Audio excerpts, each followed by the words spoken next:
All right, you are live. There we go, Abby. It is Monday. Happy post 4th of July. We are coming a day early. Abby's going to be traveling tomorrow, and we're like, you know what? Abby and I both had an opening right now. We're like, we're just coming on now. Let's do it. Let's start everyone's week off. And I jokingly told her I have to show you. And so this, because Abby knows me pretty well, this isn't probably gonna like shock her, but this is how ghetto mom I am. Okay. So and I know Abby has it worse. I only have 5 kids. Abby has 8. So I don't know what your house, Abby.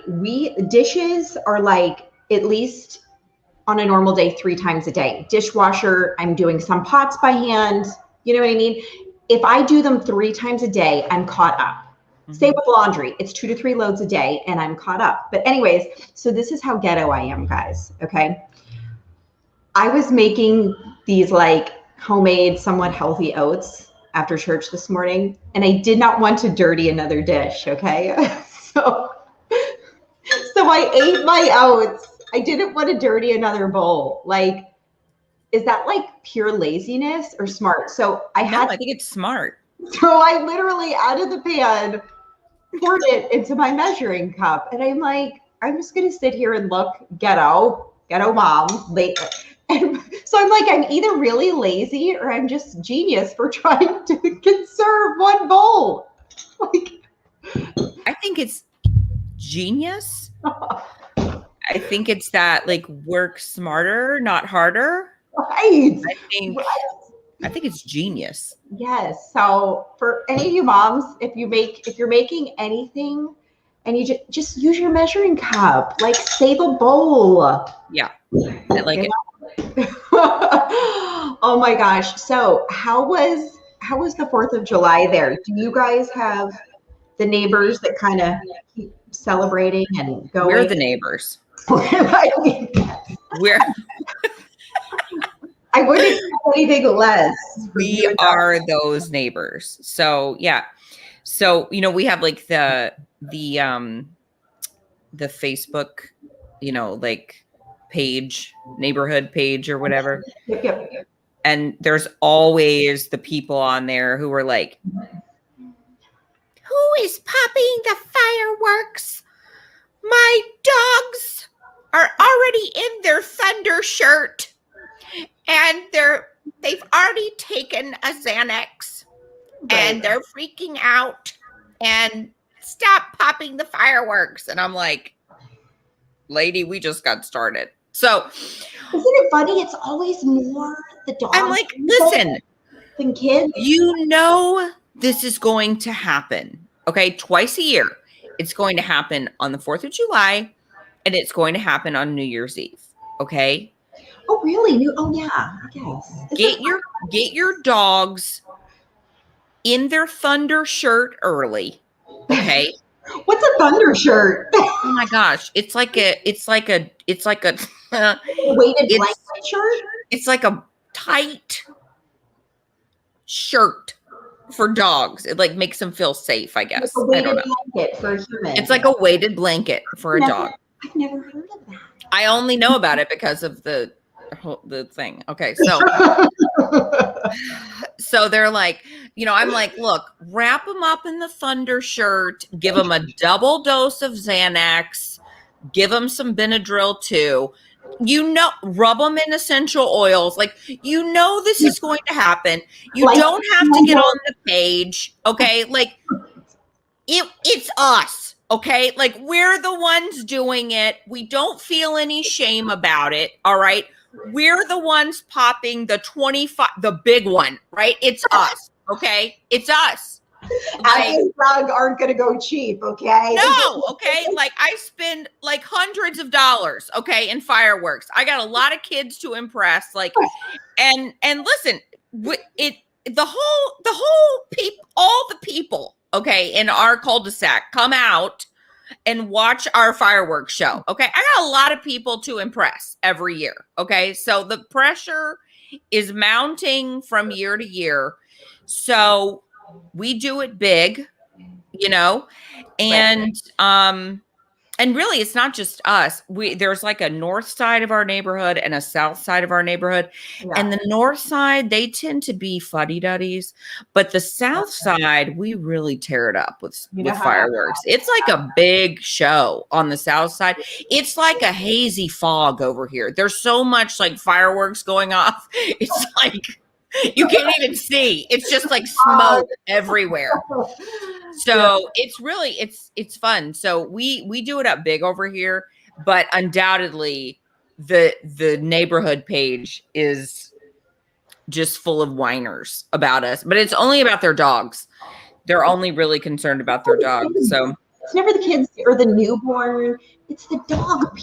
And I have 2 dogs, and we have a dog. It's always the dog people that are coming out. It's just so. Gilly doesn't care. I mean, that's the thing. Gilly's grown up with 8 kids. You think some fireworks are going to bug her?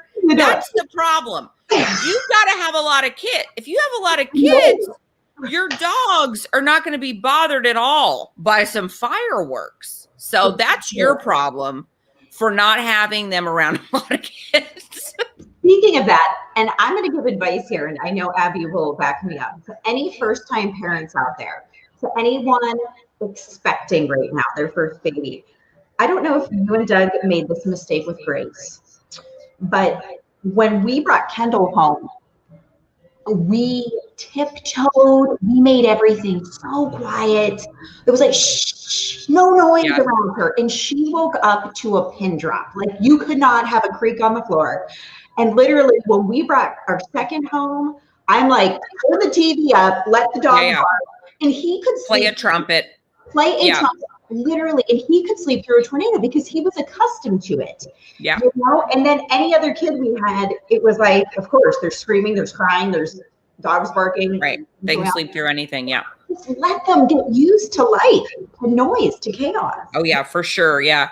I would say the same thing. Like like when you bring your baby home, like especially your first baby, like turn up the noise as loud as you can. Scream at each other when you talk to each other. Don't talk in a normal voice. Like yell at each other. Even if you're in the same room, yell at each other. Make the loudest noise you can because like go to the loudest restaurants possible so that your baby will learn to sleep through noise. It's like really important for your sanity, actually. True. And all these people who want to have babies and who are expecting, they're looking at us and they're like, they're good moms. Like, are you loony too? And no, what kind of mother does that? And then Abby, I also used to judge the people. Even after I had my first baby, I would judge the people that had those cute backpack leashes on their kids. I was like, who treats their child like an animal?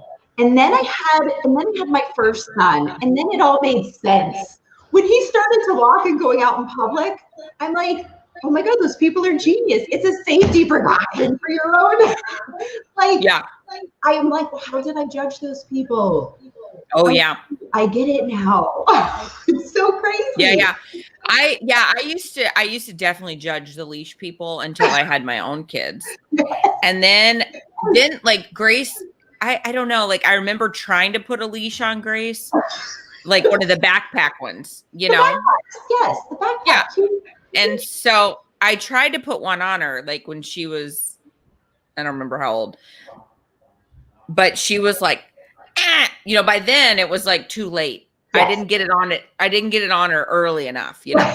Then she was like, you know, I'm like, no. And then they know how to unbuckle it. And she knew how to unbuckle it. She's like, no. I tried it on like in Target, you know, to see if it would go. Right.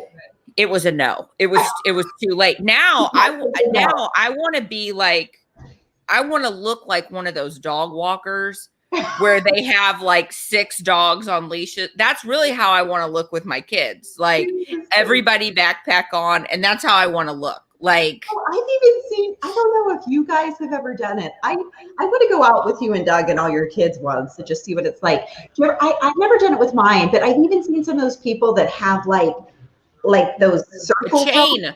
The chain. Does that even, my kids, it wouldn't work. They'd be yanking it. I want to be the leader.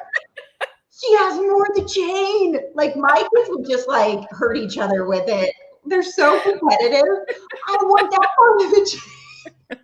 Yeah. How does that work? What if someone drops the chain? Like, look, my kids are way too, you know what, let me tell you a story about Maggie. So yes, okay, Maggie is one of the twins. Yeah. Okay, so the twins are 4. They just turned 4 in May. Yeah. Okay.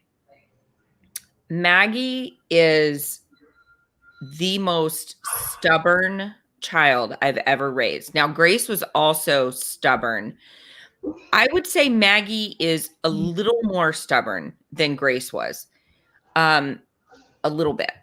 Now, yesterday, so, you know, we've got 10 chairs at the table because there's 10 of us. We have a big breakfast table. So we have 10 chairs at the table. She has a particular chair that she likes to sit at. Okay. And so I guess, you know, in families, you sort of have a chair, you know, everybody sort of has a chair that they like, but it's not like hard and fast when there's 10 of us, right? We all just sort of sit down and start eating like pigs. Well, yes. Yeah. Okay. Well, not Maggie though. She has a particular chair that she likes. But sometimes it's sort of a chair that everybody likes for some reason. All the kids like this one chair. I don't know why, but anyway, so yesterday morning, Alex, my 8-year-old, about to be 9, got to the chair first. And I would usually just make him move, right? Because the rule in our house is don't do anything to make your sisters cry. That's the rule in our house, right? Right. But Doug is like, Maggie has got to stop this, like the stubbornness, right? Which I think is sort of cute. Well, anyway, he was like, Maggie, find another chair. Alex was literally the only person at the table. There were 9 chairs open. Okay.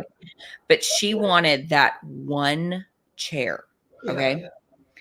So I'm like, Alex, and you know, and he's willing to move, but Doug's like, no. Daddy Doug's like, honey, he's like, no. He's like, she can sit somewhere else. She didn't cry. Okay. Yeah. She stood there with her plate of sausage directly behind him for 10 minutes. I counted. She stood there, completely silent, just completely stoic for 10 minutes behind him. Wow. Until he got finished eating. And then didn't say a word, didn't say a peep, nothing. Okay. Wow, this chair has a special power. Stood there until he got up. He took his plate to the sink. And then she just quietly sat down and was like, sat down in her chair and ate all of her sausage. She is stubborn enough to be that patient. Wow. But you know, Abby, like, and I wouldn't consider you, you're not stubborn. You just will figure it out until you get it. Strong-willed. I would say I'm strong-willed. And she is very strong-willed. And so is Grace. And I remember telling Doug, you know, when Grace was growing up, I remember telling Doug, because he would be like, oh, like this kid, you know, and I remember saying, like, look, Doug, Grace is a difficult child to parent right now because of her stubbornness and all this. Yeah. But that's the type of daughter you want. You want a daughter who is going to be strong-willed, who is going to know who she is, who is going to be strong in her mind, in her conviction. Yes. Right. And that's exactly who Grace is. She is never going to let somebody run over her. She knows her, you know, what she believes. She's always willing to speak her mind. And so even though she was difficult to parent, she is an amazing young woman now. And it's because of that strong-willed personality that she had as a child. So to anybody else listening who has a strong-willed toddler right now, I'm telling you, it pays off as they grow up. Yes.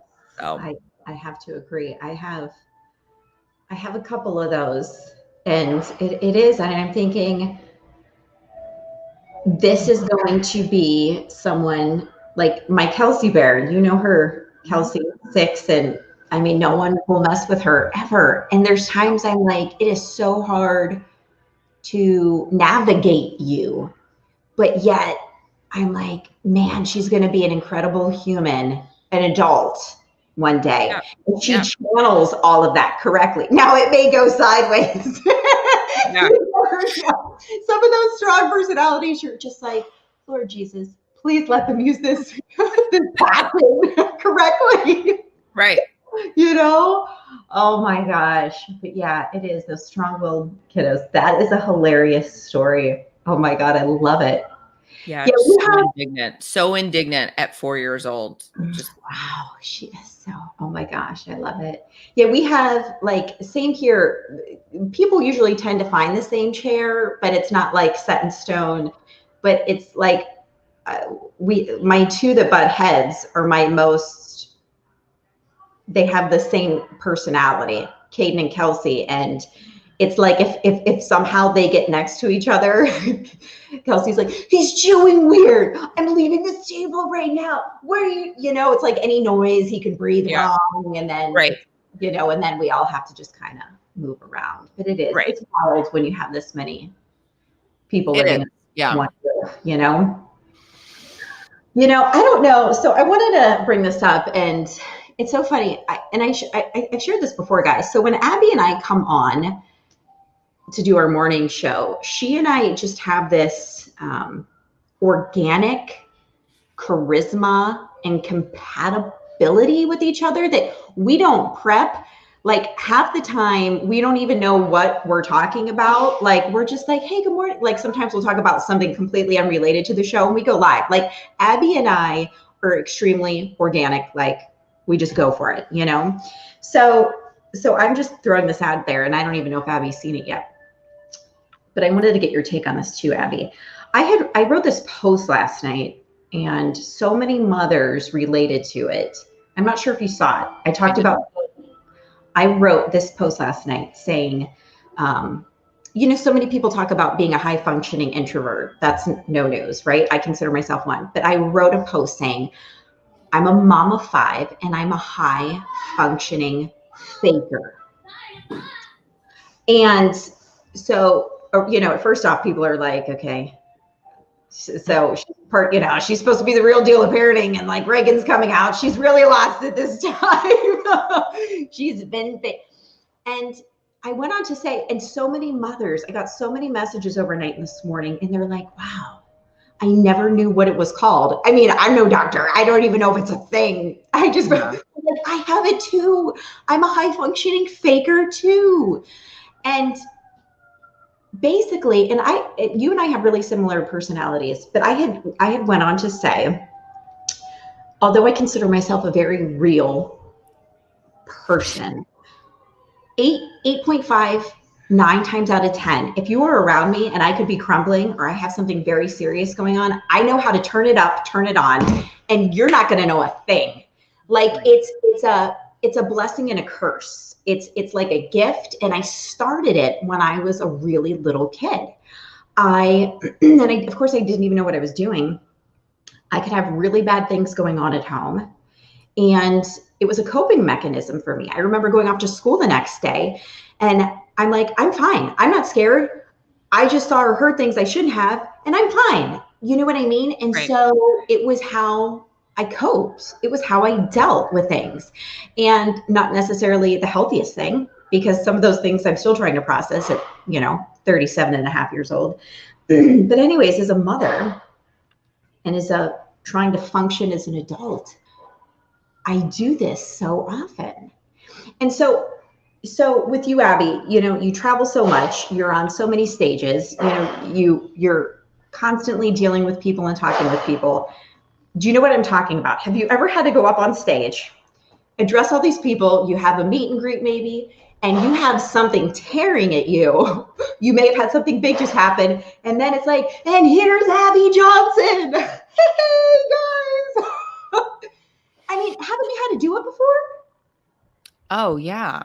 So I many mean, I think all the time. Yeah. I mean, I think times, right? I think all yeah, I think all of us probably have to you just have to sort of you have to learn how to I guess I always say compartmentalize That's true. Yeah. your emotions. And I'll tell you, um, sometimes it happens to me um, at, at at events where I'll be doing, you know, a pregnancy center event or something, and they'll have a, you know, sometimes they'll do like a live ultrasound. Mm. And I'll tell you, one time they were doing an ultrasound, and it was an ultrasound of a baby, and the baby was 13 weeks, and it was the exact gestation of the baby that I saw on the ultrasound guided abortion. Yeah. And so I was like watching this baby, you know, like move around, and it was sort of like jumping around, you know, like in its, you know, in its mother's womb, and all of this. And it really like for a moment sort of like, you know, like took me back to that place. Yeah. Yeah. And that was like, you know, sort of like that they, you know, the intention was, you know, oh, we're going to see this, and then we're going to bring Abby up on stage, and she's going to, you know, share her story. And so I'm like, you know, staring at this, sort of having like a little, I don't know, like PTSD sort of like moment, you know, like thinking about it. And then they're like, you know, Abby Johnson. And I, you know, I'm up there and I'm just sort of like, okay, like get it together, you know, like. And so I, you know, I gave a talk, and then I had to sort of incorporate that ultrasound into my talk, which I did. Right. And it ended up being a very successful evening for the center. And it was a very financially successful, you know, because I was able to incorporate that. But yeah, I mean, all the time. Gosh, I remember Jude was born actually 5 minutes before I had to get my best friend was telling me via text, Jude was just born. And I was like just wanting to, like, I was just dying on the inside because I was not there, you know, and wanting to have this moment with my husband. Like, oh my gosh, our son was just born. Jude's our adopted son. And I like wanted to have this moment, you know, with my son, with my husband, like, oh my gosh, our son was just born. And I was like crying, and he was crying.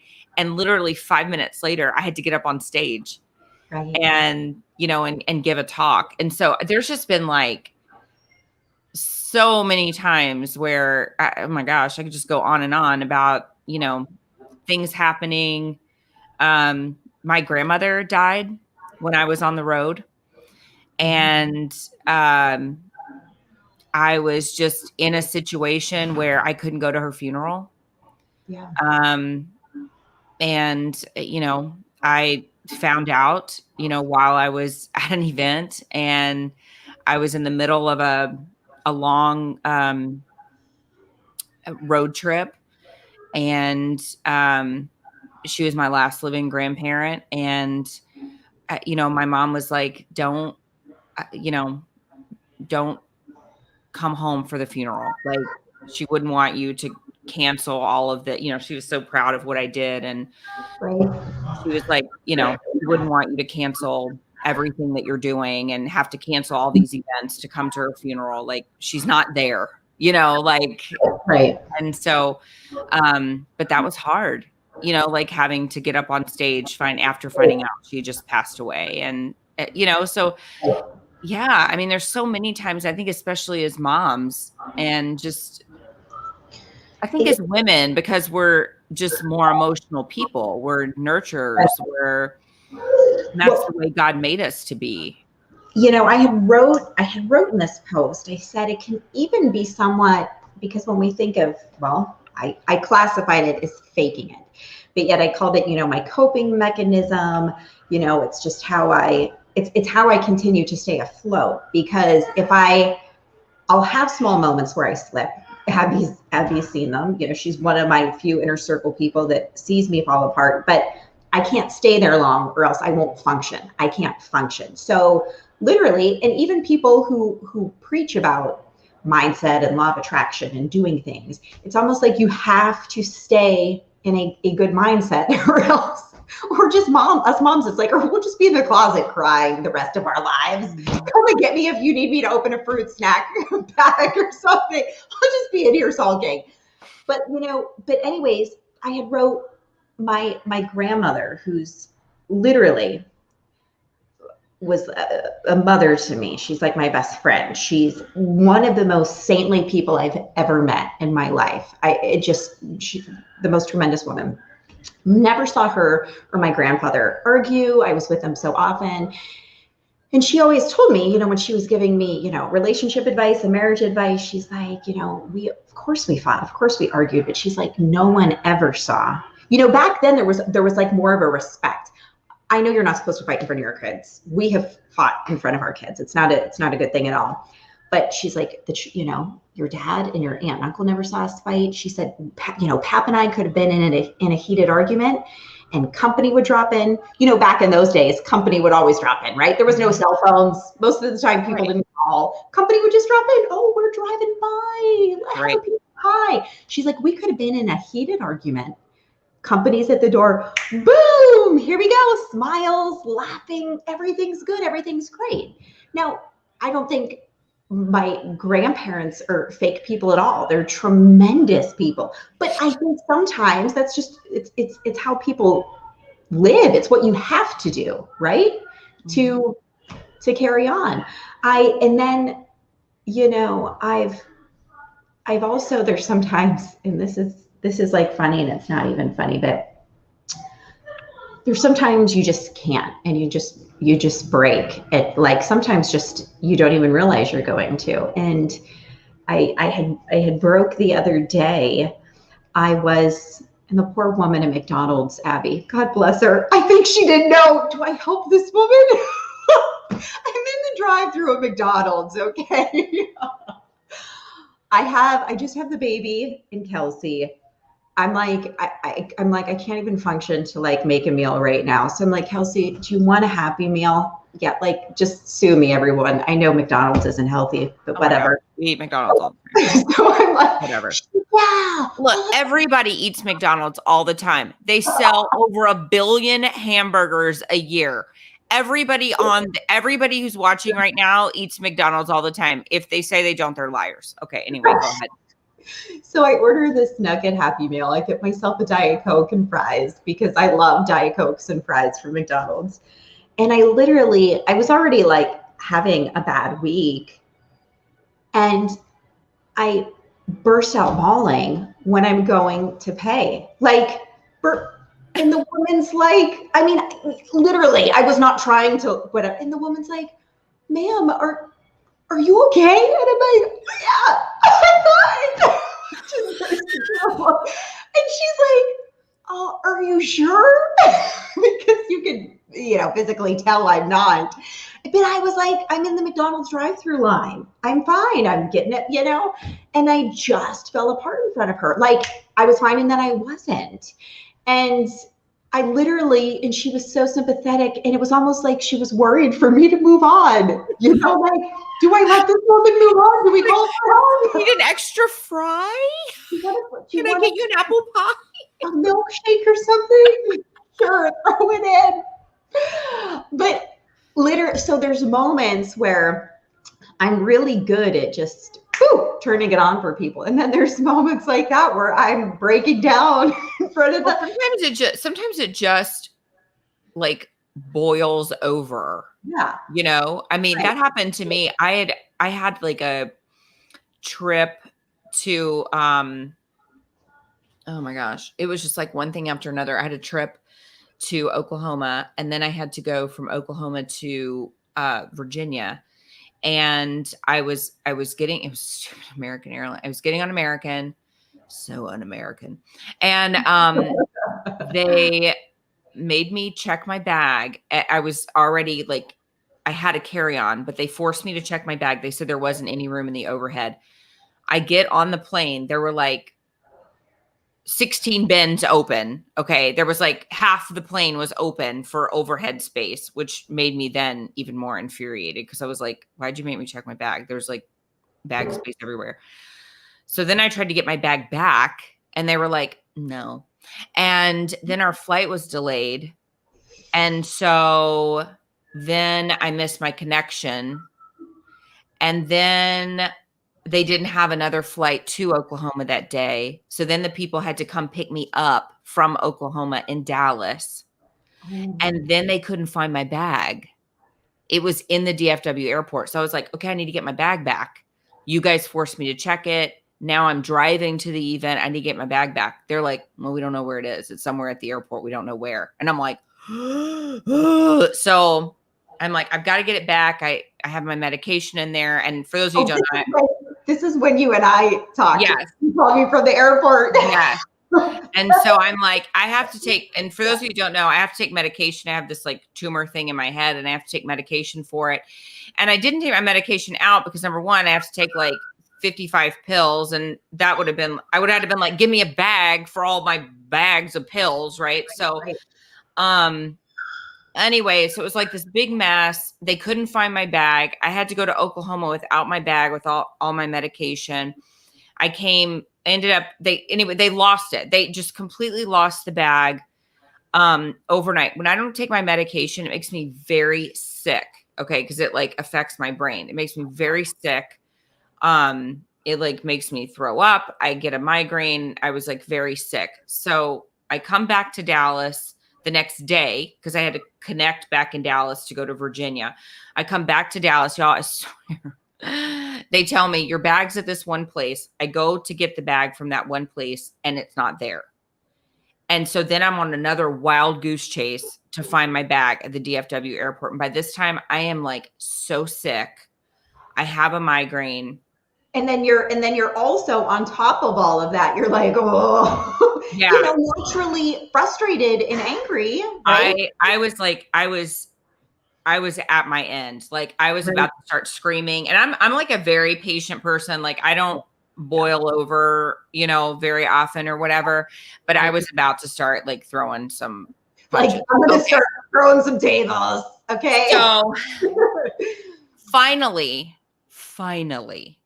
they find my bag after I'm going, and the DFW airport is huge, y'all, and it's not easy to navigate. So I'm going from terminal to terminal to terminal. Finally, they get my bag back.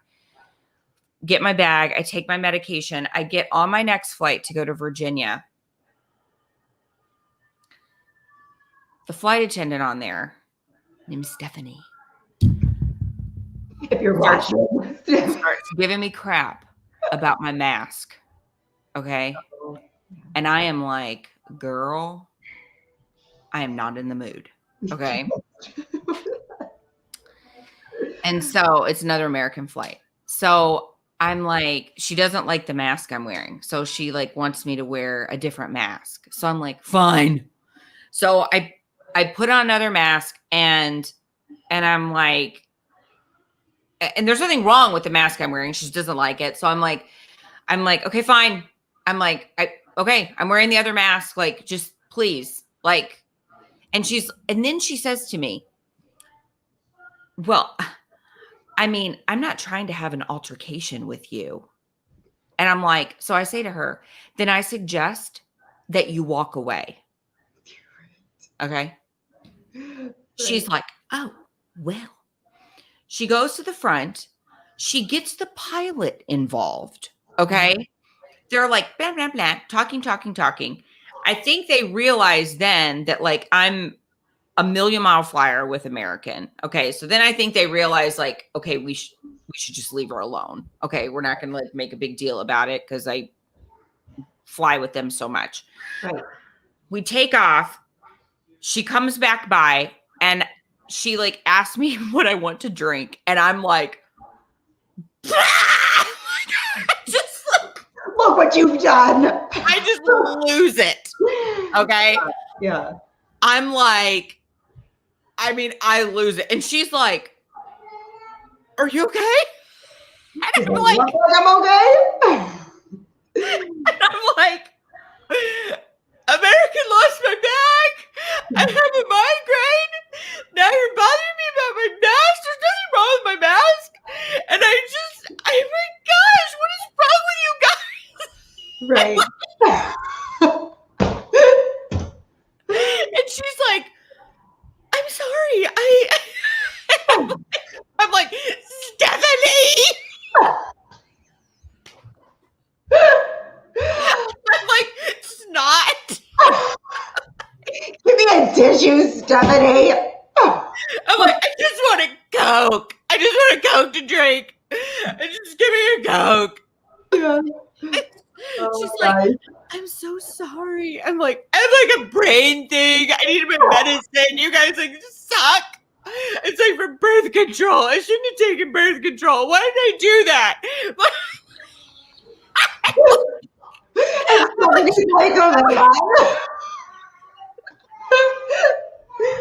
This guy next to me was probably just like, oh my God, they're really close to landing.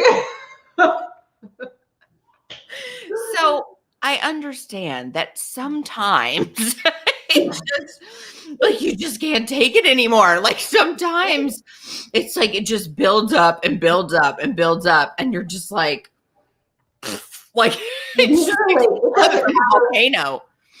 Who is around?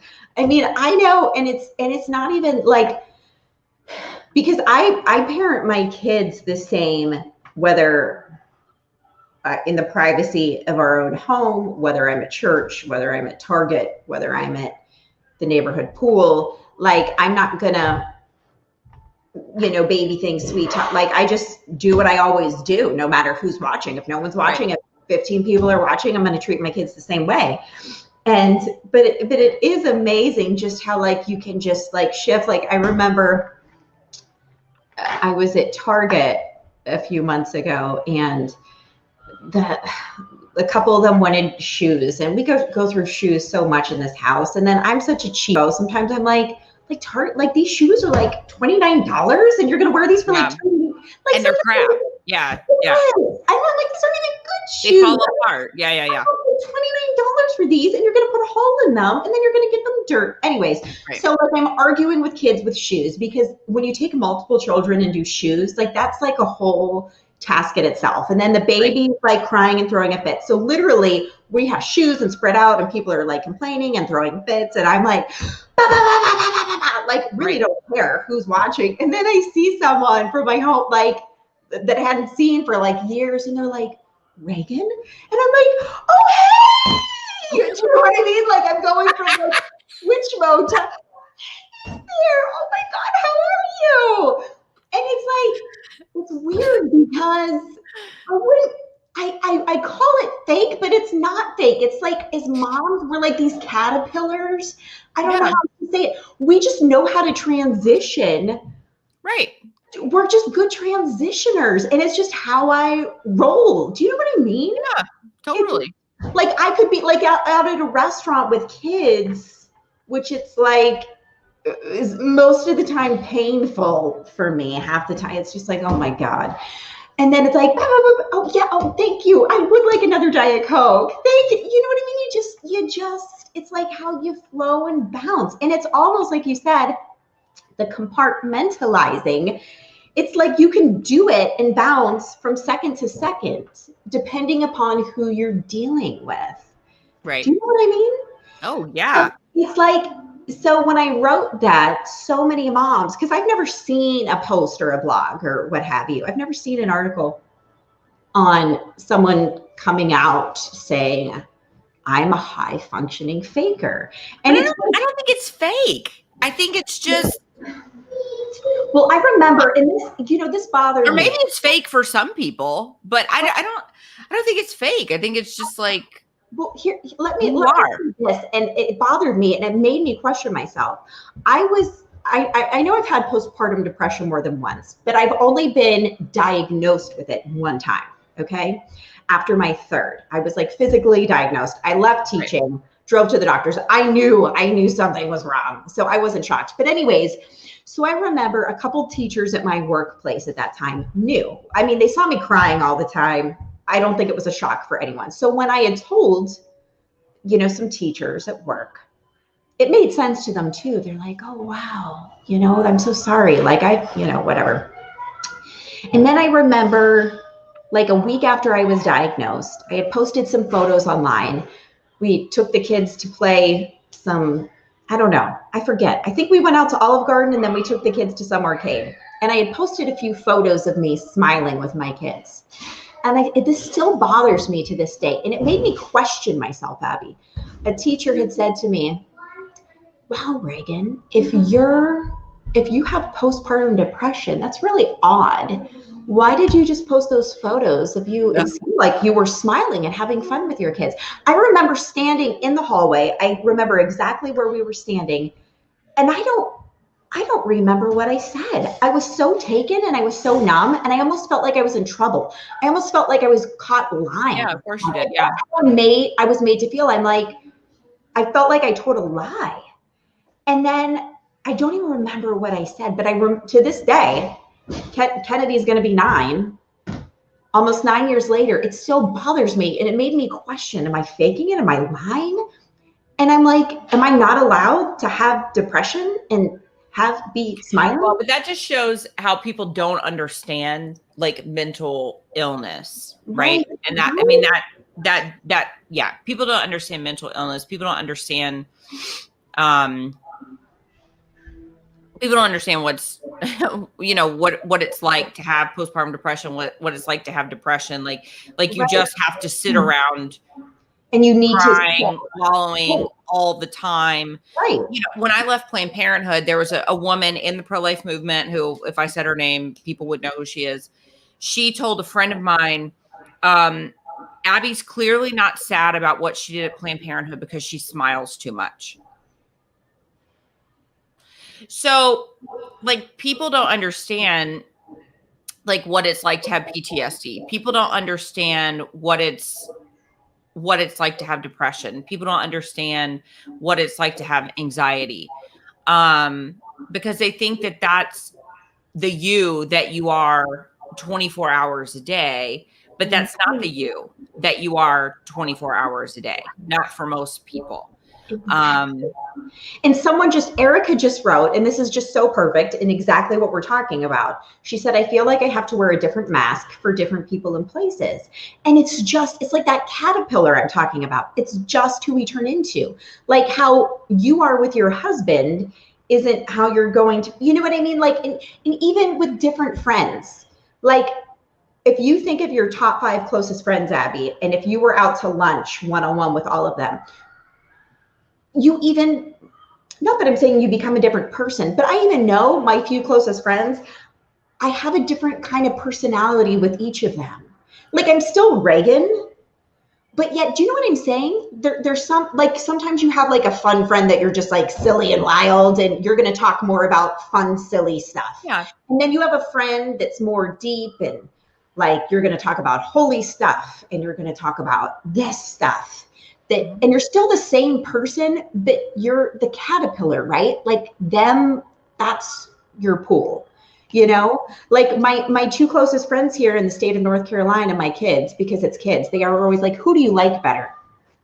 And I'm like, I don't, because, and I'm not competition, right. It's not, but in their minds, well, who do you like better? They're your 2 closest friends here in North Carolina.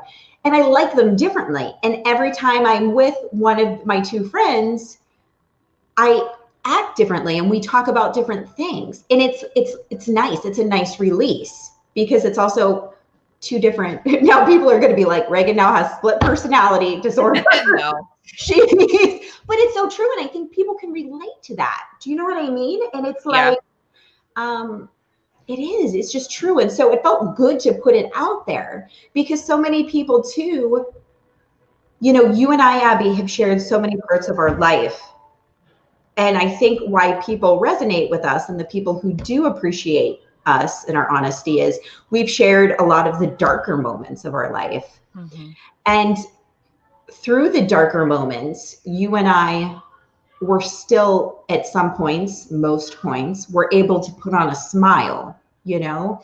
And I remember, I'm not sure if you felt this way, Abby. I remember when I was coming out of my postpartum depression, I remember this transitional phase of, am I faking this or am I happy right now? Like I remember being in a Costco or Sam's Club line and talking with a complete stranger, literally. And I laughed and I hadn't laughed in a long time and I smiled.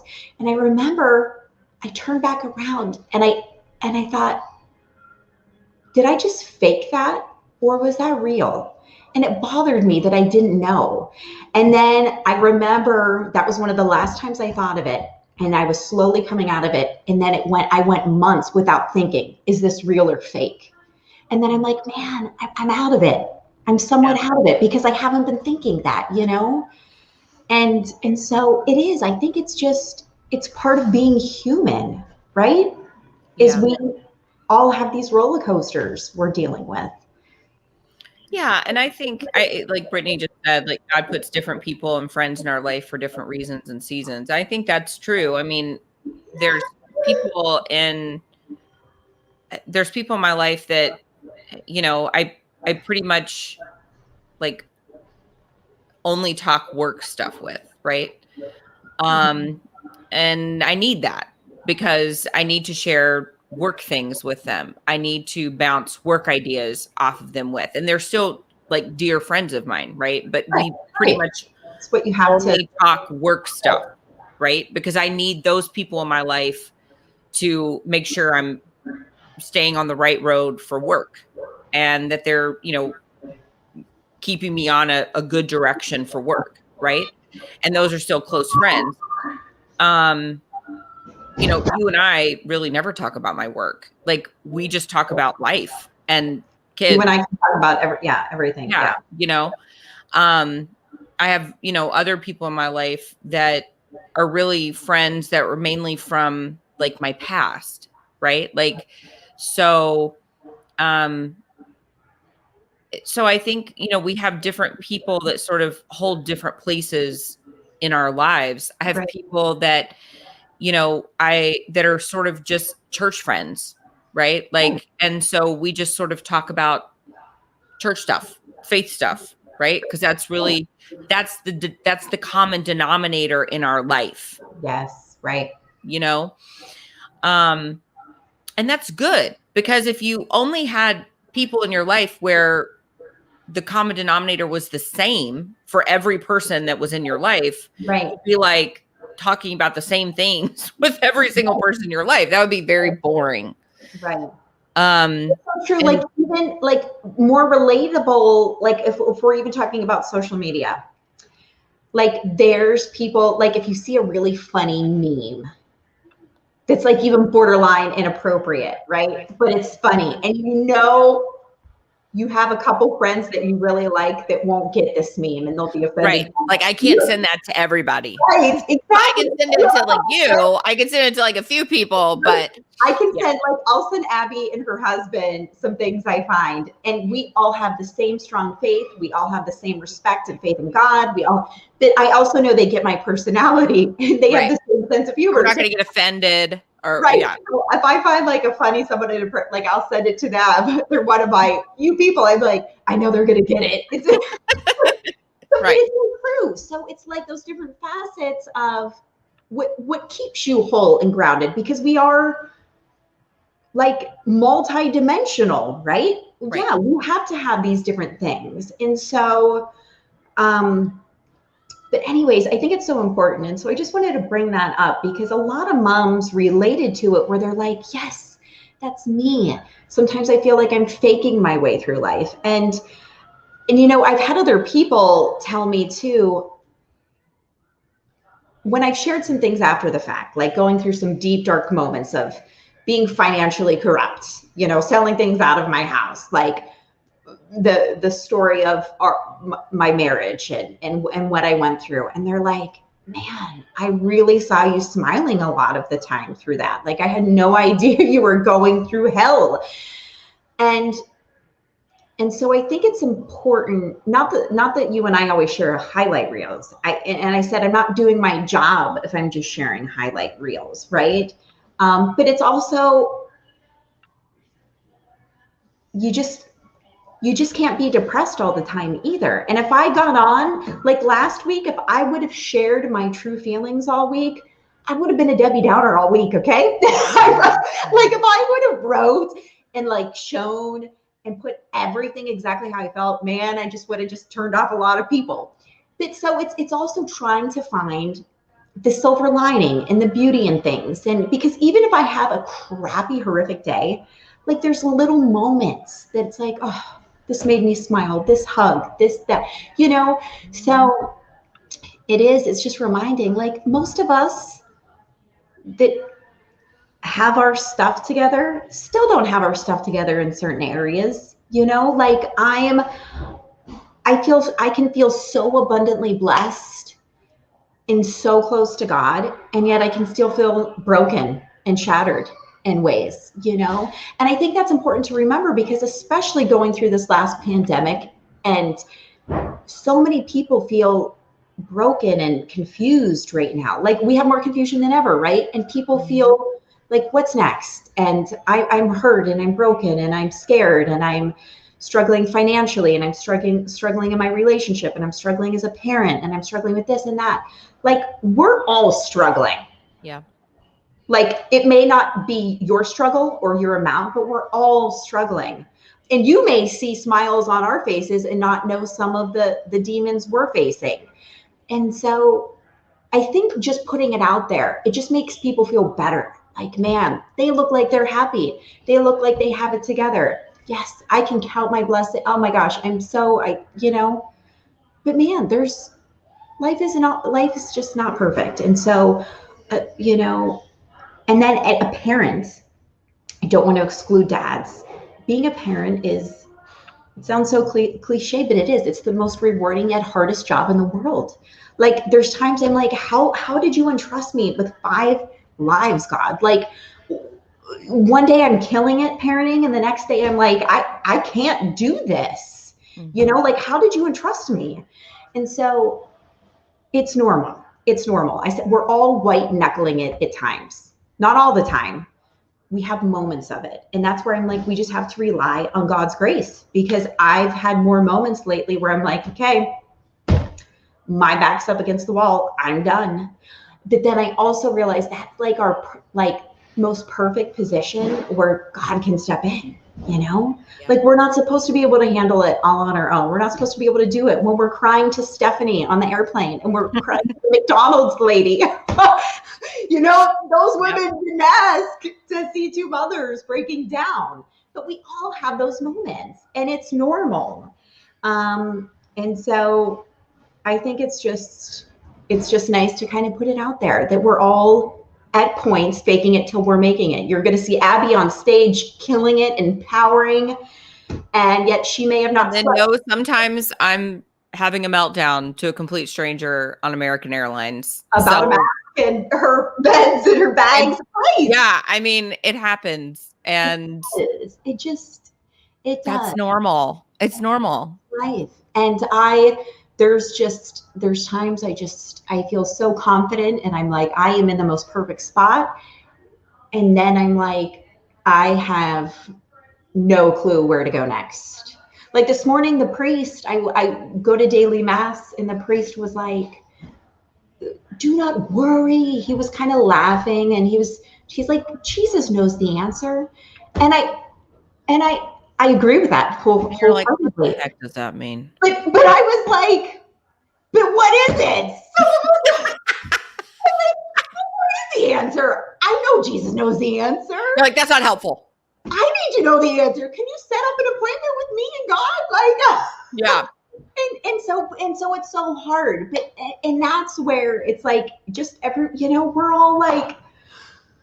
we're all there at different moments. And also I just want to say this, kind of in closing on my end, and I even needed reminded of this. I need reminded of this often. I'm not a judgmental person, but sometimes in my head I'm quick to make an assumption, right? If I see something and I'm putting something together, I'm like, oh, well, da da da da da da. Even if it's in my head, even if it's in my thoughts. But truly, there are so many people just holding on by their last thread of the rope, right? They're just holding on. And you can be the person that breaks it, or you can be the person that somehow they're able to pull up a little bit. And we have such power. It could be the person, behind you at Costco, that you have the ability to, that rope is now broken. They're now in the ocean because you've just been a jerk to them. Or you can have that ability to, wow, that human was just so kind to me. And so I feel like we're all given those opportunities everywhere. Like we just are. Like I was called, literally I was walking through, we rarely have cash on us. I had a $20 bill. I was walking through Walmart parking lot, and literally it was like this intuitive voice, go back to him and give it to him, go back to him. And I saw this very elderly old man handling the carts. And most of the time I just would have kept going, and I went back to him and I gave it to him. Literally, it was like the Holy Spirit, just go give it to him, like go back to him. And I kind of felt, so I like turned around, went back, and I gave it to him. And I'm like, God bless you, sir. It's so hot out here.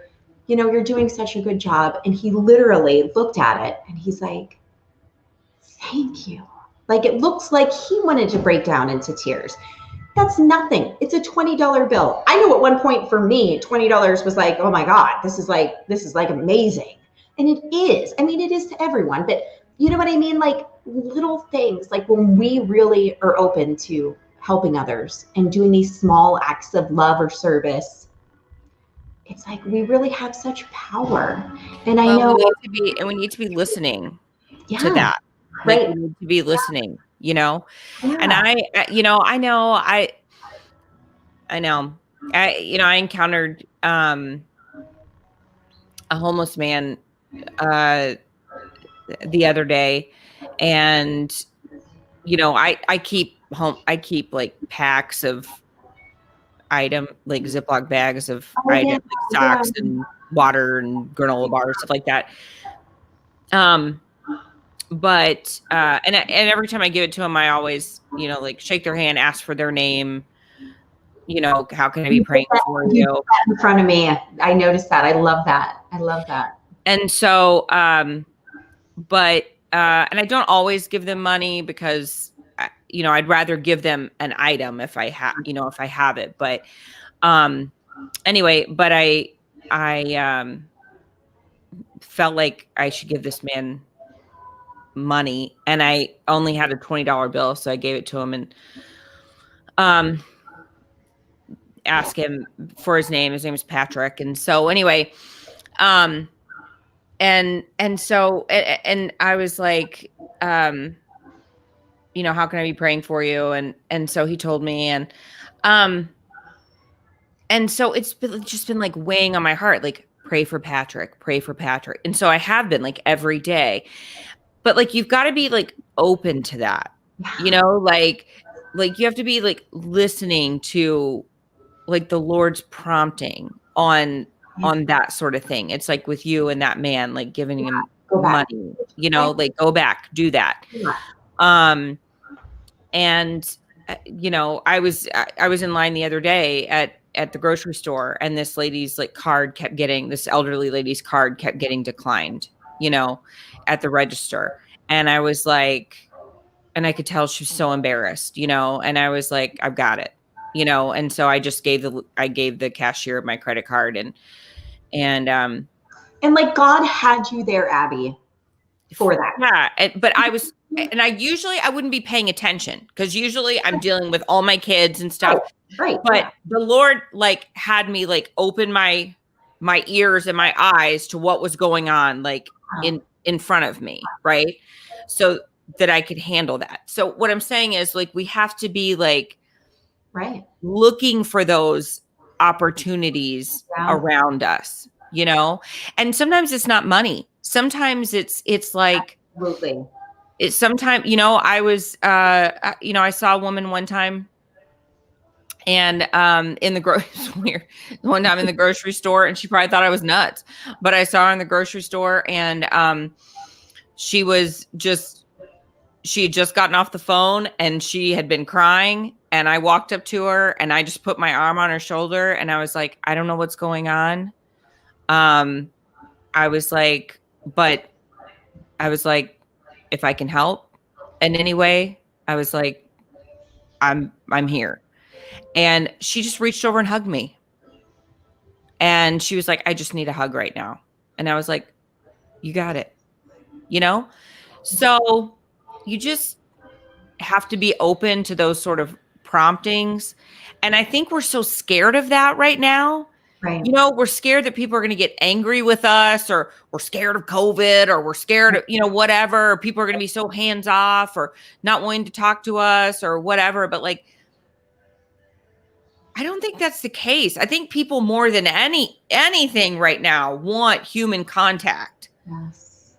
Yeah. And I'm always like, I think especially with women, I'm like always trying to compliment women. Like every time I see them, I'm like, oh, I love that shirt. Or I love, you know, I'm always trying to give compliments. Like, you know, I'm like, oh, I love those earrings. Or I love, you know, like always trying to compliment like every woman I see, you know, I'm like, you got great eyebrows. Or like, whatever. It goes so far. Like, yeah.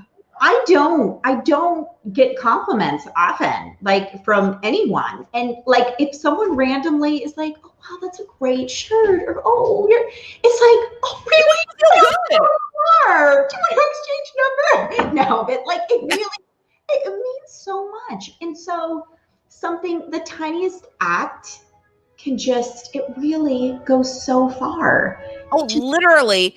I was getting my nails done the other day. The lady next to me, I was like, you have such pretty hands. And she did. And I was like, you have such pretty hands. And she was like, oh, thank you. I found out she's a single mom to a 20-year-old girl who has a very serious condition. She's confined to a wheelchair and some sort of seizure disorder or whatever. And just really struggling. She's got like divorced from a very bad situation. Anyway, she just really needed like a friend. We ended up exchanging numbers, you know, and we've been texting because I complimented her hands. Okay.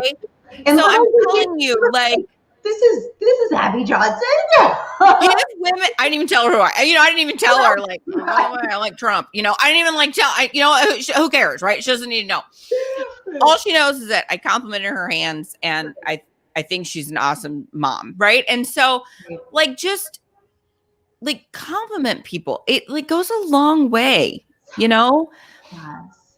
It does. And people need that in their life, and they need to feel good about themselves. People feel so run down all the time. Yeah. And you just never know. Like, people could be feeling like the biggest pile of doo-doo, and you just walk by them and say, man, you look so pretty today, you know? Or I was sitting in a restaurant one time, and I swear it was the prettiest woman, one of the prettiest women I've ever seen in my life. I just walked up to her. I was like, I'm sorry, I'm not trying to be weird. You're one of the most beautiful women I've ever seen in my life.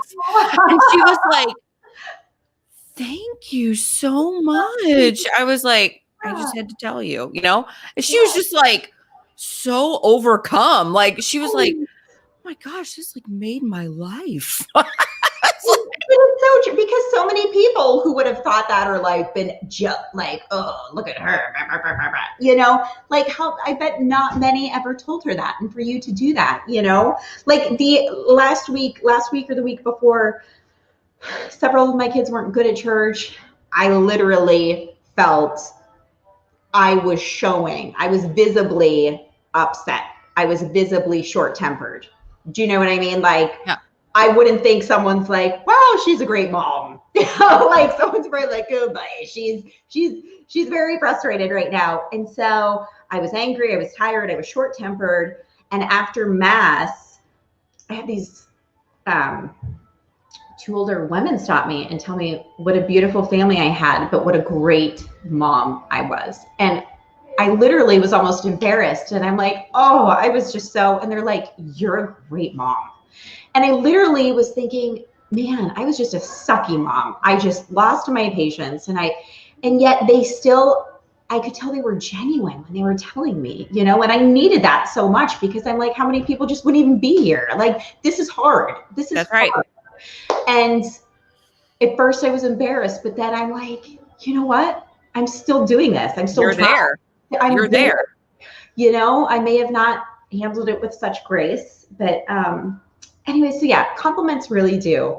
And I think that's especially important in church. Anytime I see families at church, I'm always like, man, thanks for being here today. Like, Right. so glad to see you here today. Like, I'm always like, Right. way to show up, you know, because I know it's hard. Like, you know, because I always appreciate people because, you know, we're always like on the front row. And I know people are watching us like, look at that circus, you know, but, and we're back row people. Like, we always go to the back row because we get so, and then people are always turning around to look. And I'm just like, oh. No, it's better be on the front row. I'm telling you, just let them look. Just let them look. Why? Just, you all know what's going to happen. Okay. you know what's going to happen. We're going to be a huge distraction. You don't even have to turn around. We're just going to be on the front row for everybody to see. But yeah, like, but I always appreciate when people come up to us and they're like, oh, thank you for being here. Like, thanks for toughing it out and bringing all of your crazy kids here to church, you know, because that's where they need to be. No matter how hard it is, the hardest thing I do every week is bring my kids to church. Right. It is the hardest thing Right. I do every single week, but it's the best thing I do. It's the best investment that I put into my children.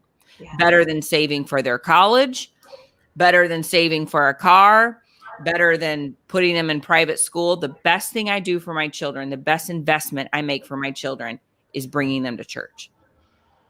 Yes, I agree wholeheartedly. No matter how hard it is. Yeah. Yeah. And that is, it's just, you know, as we wrap things up, it's like being a mom, being a parent, it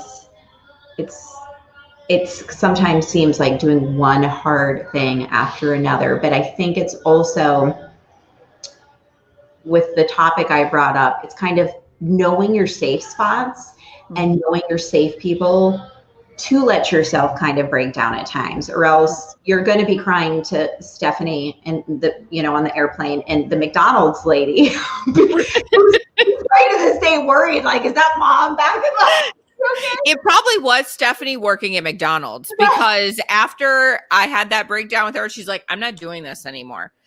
That woman is a bit scary. Okay. But it is really having your outlets. And sometimes you only need 1 or 2 people in your life, because people they feel lonely. They don't feel like they have, if you have one good, safe outlet, use that, you know, and it's okay to have moments of crying and letting down and even sulking, but it's not okay to stay there, but you need to have your outlets. And so everyone, reach out to your outlet today, check in with them, make sure they're okay, get your, whatever you have to get off your chest, get it off, and just keep leaning on God. You know, that's what I do every day. He knows I'm a mess. Some days I'm like, man, he's just got to be so tired. There's my poor Reagan again. He's just got to be like, oh, this woman's exhausting. Let's throw her another bone, you know. God's lighting candles up in heaven for you. All the angels are like, God, it's her again. Oh my. Yeah. Wait, which was it about? Be a Maggie. I'm gonna be a Maggie. Be a Maggie. Be a Maggie. Be that stubborn Maggie. Oh, I love it. That story made. Oh, that made my day. Love it. Oh my gosh. Well, we are going on a I think my dad is always listening to our show, by the way. He's always listening. So he's our biggest fan. So I love it. So I am going on vacation for the next 2 weeks. My parents and our 10 and then our best pal Heather, she always vacations with us. We're taking 2 RVs, like the ones that you drive. Oh my gosh. We are going up to Colorado, so from Texas. So we are venturing up to Colorado. See, that is my type of trip. RV. If I was not RV, yeah, 2 hours from you, I'd probably tag along. I could do the RV. Yeah, you could RV over to Colorado. You guys, you and Doug, I'm gonna hassle you guys. You guys need to like record some of this. We will. That would be a fun reality show to watch. Yeah. So we're gonna RV it up to Colorado, and then and then Grace is actually going to be at a camp for the first few days. She's going on an adventure camp, a Catholic adventure camp called Camp Vatiwa. Nice. And after JP II, and so she's going to be there for the first few days, and so then we're going to go to the closing ceremony, pick her up, and then vacation with her for a little bit, and then RV back down to Texas. So anyway, nice. So it's going to be fun. So yeah, I'm so happy for you too, because you've just been everywhere and busting your butt. So it's time to unwind. This will be like my first real vacation, like really, in years. So I'm excited. I'm excited. It's gonna be fun. Yay! So anyway. Well, I'm so glad we got to do this today before you guys head out tomorrow. So this was fun. This was a good, therapeutic. Yeah. episode. It was fun. Wow. So I'm still in my nightgown. So eventually I'll get out of my nightgown. It's so cute. I know. I sleep in like a weird. Doug's like, you look like a granny, but whatever. Doug would love you and kiss your feet if you were in like a Rocky sweatsuit. It wouldn't matter. I know. He doesn't care. Oh, Doug's just, that's the lady. I could wear like a turtleneck and sweatpants. He'd be like, sexy. He would that. He doesn't care.